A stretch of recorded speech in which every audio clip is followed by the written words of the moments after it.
Hi. Good morning. I'm Cheryl Good. And I'm Seva. Together we are Love and Sex Mastery. When my children were young, we would play this game. And it would be, I would say to my son, I love you. And he would say, I love you more. And then I would say, no, I love you more. And then he would say, no, I love you the most. And we'd play this game. So now we're adults, and we play sort of a different version of this game. In our own heads often. In our own heads, and it sometimes doesn't feel as I love you more. lighthearted and Do you love me? fun. Right, so now we play the game in our head. Does he love me? And Does she love me? And when we're Damn, I'm not really feeling love right now. So a natural response is to go into some sort of contraction or maybe even fear, because now the person that you feel the most bonded to, you have this perception for whatever reason that they're not loving you as much as you love them, and there's this sense of inequality. And then the mind gets really, really busy at that point. Now we'll start to make a case. Well, I made him a morning cup of coffee, and I didn't really even feel like I was acknowledged for that. I didn't even... Of course, that's your job. I didn't even get a thank you. So the slippery slope begins with the who loves more game. Or in this case, doesn't feel so much like a game. Deadly serious. So, what can we do when the mind gets really busy like that? And it's not only the mind, it's really, it can feel like a contraction in the body, in the heart. I would choose to believe that our natural state is more towards the love side, more towards the passion, the engagement side. And when that feels... That's because you're such a loving person. I am. And because I am, it doesn't feel good to me when I feel that I'm blocked. When my full expression of my love, my passion, sharing my interest, when that feels blocked, I don't feel received. And your passion is awesome to observe. And for someone who is not quite as passionate, it can be threatening.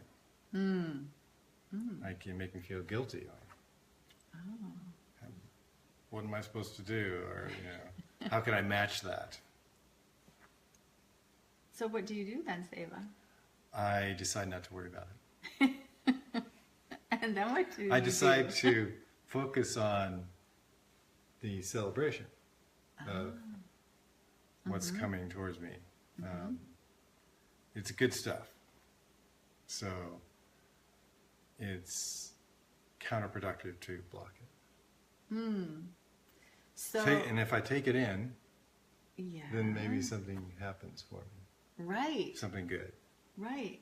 So you're not blocking my energy of passion and love and interest and excitement and everything that I want to share. You're not blocking it. Instead, you're staying open to it. Yes. And you're not in resistance. Not in resistance. You're not creating a story of like, oh, I'm not feeling the way she's feeling. So let's just stop. I don't want to feel any guilt. I don't want to feel responsible for returning the same energy. So stop. Just stop it right now. Whew. So even though we're only demonstrating for the purposes of this Facebook Live, hearing those words, I started to feel contracted. Even though I knew that it was for demonstration purposes only, I could start to feel that. So yeah, it didn't sound good to me either. Right. So how did it feel when you were saying those words to me? Yeah, it just felt contracted also. Like, okay, I'm focusing on my contraction, and I'm going to contract enough that my breath comes out harsh. And yeah, no, it doesn't feel good. Right.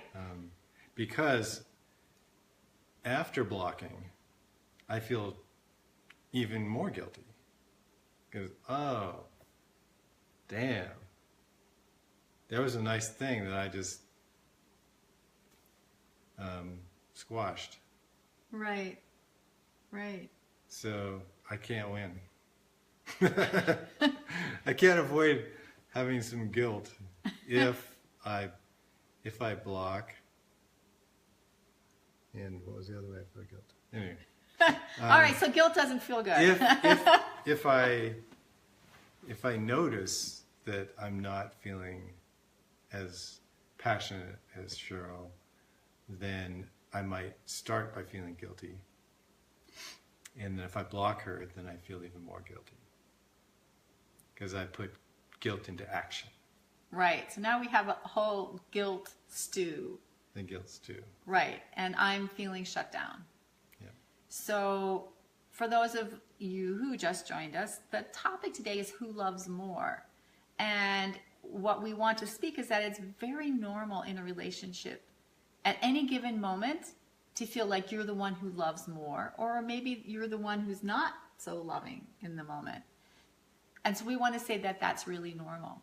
It's really normal. And it goes back and forth. I mean, there's definitely times when I'm feeling more passionate or loving than she is. Sometimes, in spite of her natural effusive passion and love, she gets cranky. Or is just hungry, or tired, or bored with the topic, or something. And all of these are not felt to me as being passionate and loving. So it goes back and forth. Right. So it's not that the woman is always loving more and the man is loving less, or it's not always that the man is loving more and the woman is loving less. Just goes back and forth. It goes back and forth. And it's when the mind jumps in and starts to create a story about that your bid to your partner. So a bid is something like, wow, I can't wait to make this Facebook Live today. Wow, me too. So he accepted my bid. An example of not accepting the bid would be, I can't wait, we're going to do our Facebook Live today. Oh, great. So it is in some ways, and in the most genuine way, it is fake it till you make it. Because if you have the realization that your partner is coming to engage you, and that if you in some way acknowledge that bid, even if you're not feeling it, because we don't always feel the same thing our partner is feeling. And there's a story that if I'm excited, he should be excited. Yet that's not what happens, because as humans, we're not always in sync with each other. No. We have to, as a person that's more radiant at the moment, just enjoy your radiance as a baseline. And that's a good thing. Now, your radiance can affect the other person, for sure. And your persistence in radiating over time, in the moment and over time, and your confidence in your radiance can affect your partner or the other person. But you have to be not expecting that response. Right. So be in your juiciness, be in your radiance, be in your joy, be in your love, and you can affect another person, but don't expect, because now you've shut yourself down. Well, you're now, it becomes not radiance. Right. It becomes judgment or criticism. It's the other. Hey, I just gave you something good. I want something back. So, as we talked about earlier, guilt, judgment, some sort of shutdown, blaming, all of those things are counter to what you want to be in relationship for, which is to be received, to be supported, to experience yourself in the highest, most up-leveled sense of love, and knowing that it does start with your own inner self, your own inner acceptance, the lessening of your own judgments about yourself. To be complete as much as possible. Right. So then when you do come to your partner, and let's say you don't get received, you can simply say to yourself, he's not there right now. And that's okay, because I'm going to continue to feel good. Right.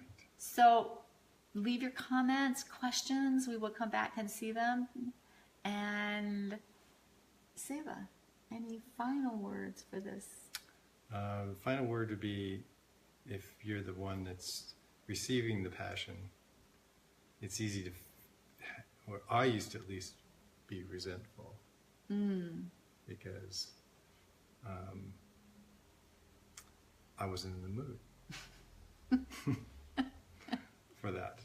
So I learned to become more relaxed, to have a more relaxed mood state, so that a better mood could come along and make my mood better.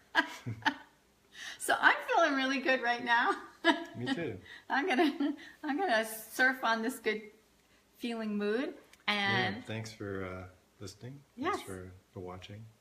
Thanks for joining us. We will be back.